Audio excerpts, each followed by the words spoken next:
Écris aussi à l'ange de l'église de Laodicée, l'Amen, le témoin fidèle et véritable, le commencement de la créature de Dieu, dit ces choses. Je connais tes œuvres, sais que tu ne es ni froid, ni bouillant, aussi tu étais ou froid, ou bouillant.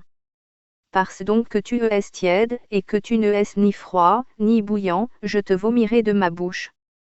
Religiosité, car tu dis, je suis riche, et je suis dans l'abondance, et je n'ai besoin de rien, prospérité, mais tu ne connais pas que tu es malheureux, misérable, pauvre, aveugle et nu, désobéissance. Je te conseille d'acheter de moi de l'or éprouvé par le feu, afin que tu deviennes riche, et des vêtements blancs, afin que tu sois vêtu, et que la honte de ta nudité ne paraisse point, et d'oindre tes yeux de collyre, afin que tu voies, sanctification. Je reprends et châtie tous ceux que j'aime, aie du zèle, et te repens, repentance. Voici, je me tiens à la porte, et je frappe, si quelqu'un entend ma voix, et m'ouvre la porte, j'entrerai chez lui, je souperai avec lui, et lui avec moi, être dans la présence de Dieu. Celui qui vaincra, je le ferai asseoir avec moi sur mon trône, ainsi que j'ai vaincu, et je suis assis avec mon Père dans son trône, enlèvement. Que celui qui a des oreilles, écoute ce que l'Esprit dit aux églises. Apocalypse 3h16. Le livre d'Apocalypse est un livre prophétique pour l'Église de Christ. Jésus-Christ dans le chapitre 1 au verset 9 indique à Jean d'envoyer les lettres aux 7 églises, qui sont prophétiquement 7 temps de l'Église, de sa création lors de l'effusion de l'Esprit dans le livre 2 des Actes des Apôtres à aujourd'hui. L'Église de Laodicée est celle de notre temps, pourquoi ? Parce que nous sommes à la veille de l'enlèvement de l'Église et nous sommes, selon le temps de Dieu, prophétiquement la dernière Église. Écris les choses que tu as vues, celles qui sont présentement, et celles qui doivent arriver ensuite. Le mystère des 7 étoiles que tu as vues en ma main droite, et les 7 chandeliers d'or. Les 7 étoiles sont les anges des 7 églises, et les 7 chandeliers que tu as vus sont les 7 églises. Apocalypse 1h19. La caractéristique principale de l'Église de Laodicée hormis l'apostasie est l'aveuglement spirituel.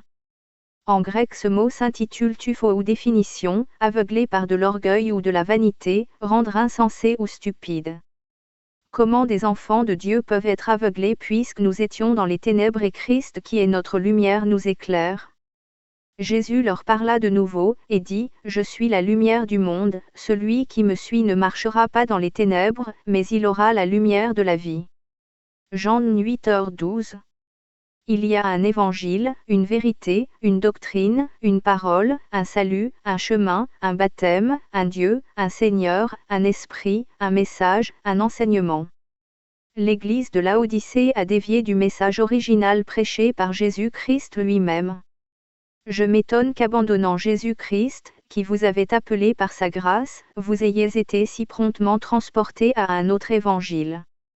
Qui n'est pas un autre évangile, mais il y a des gens qui vous troublent, et qui veulent renverser l'évangile de Christ. Mais quand nous-mêmes vous évangéliserions, ou quand un ange du ciel vous évangéliserait outre ce que nous vous avons évangélisé, qu'il soit anathème, anathema en grec, sans espoir de rachat, ou un animal destiné à être tué, donc personne ou chose vouée à la destruction, un homme maudit, voué au malheur. Comme nous l'avons déjà dit, je le dis encore maintenant, si quelqu'un vous évangélise outre ce que vous avez reçu, qu'il soit anathème. Galates 1, 6. L'Église actuelle avec les multitudes de canaux de propagation a vu arriver depuis quelques années beaucoup d'enseignants de la parole de Dieu, certains appelés d'autres noms. Certains sont là pour l'argent et cherchent pas le Seigneur mais ils veulent détourner le peuple de Dieu de son Créateur. D'autres veulent bien faire mais le Seigneur ne les appelle pas du tout à cette fonction et les enfants de Dieu sont ballottés de doctrine en doctrine contradictoire. La finalité est que l'Église s'endort, elle devient tiède, sans vie, sans puissance, sans amour pour son prochain, sans vie de l'esprit mais une vie suffisante, charnelle, basée sur les émotions plutôt que sur la présence de Dieu dans nos vies. Cet aveuglement est synonyme de péché, de manque de connaissance, de manque de consécration, de fausses doctrines plantées dans les cœurs, de manque de crainte de Dieu et d'amour du monde. Tout ce que Jésus-Christ a énoncé concernant l'Église de Laodicée est sous nos yeux et pourtant tout le monde dit « Amen ». tous les signes du retour de Christ sont sous nos yeux et tout le monde continue à vivre sa vie de compromission en se donnant bonne conscience et allant la Bible à la main le dimanche à l'église. Photo, la porte est notre cœur, le cambrioleur est l'image d'un démon qui est entré parce que la porte était ouverte à cause du péché. Cet aveuglement est spirituel, lié au démon, pourquoi ? Parce que le péché ouvre des portes à l'ennemi dans nos vies et il en profite pour éteindre notre foi, aveugler nos yeux afin de nous garder dans la distraction des choses de ce monde. Alors que celui qui est en Christ, dans la sanctification et l'obéissance et marchant par le Saint-Esprit a les yeux ouverts et connaissant les temps dans lesquels nous sommes, puisque sa divine puissance nous a donné tout ce qui appartient à la vie et à la piété, par la connaissance de celui qui nous a appelés par sa gloire et par sa vertu, par lesquelles nous sont données les grandes et précieuses promesses, afin que par elles vous soyez faits participants de la nature divine, étant échappés de la corruption qui règne dans le monde par la convoitise, vous donc aussi y donnant tous vos soins ajoutez la vertu à votre foi, à la vertu, la science, à la science, la tempérance, à la tempérance, la patience, à la patience, la piété, à la piété, l'amour fraternel, et à l'amour fraternel, la charité. Car si ces choses sont en vous, et y abondent, elles ne vous laisseront point oisifs ni stériles en la connaissance de notre Seigneur Jésus-Christ. Mais celui en qui ces choses ne se trouvent point, est aveugle, et ne voit point de loin, ayant oublié la purification de ses anciens péchés. C'est pourquoi, mes frères, étudiez-vous plutôt à affermir votre vocation, et votre élection, car en faisant cela vous ne broncherez jamais. 2 Pierre 1, 3. L'Éternel protège son peuple de l'aveuglement, des attaques spirituelles, de la religiosité, de la désobéissance. L'Éternel est fidèle et il garde son peuple, ceux qui veulent véritablement le suivre. Rien ni personne ne pourra séparer les enfants de Dieu de leur Créateur car Jésus-Christ à cause de sa présence dans nos vies, nous protège nous et nos proches. Et Satan répondit à l'Éternel, en disant, est-ce en vain que Job craint Dieu ?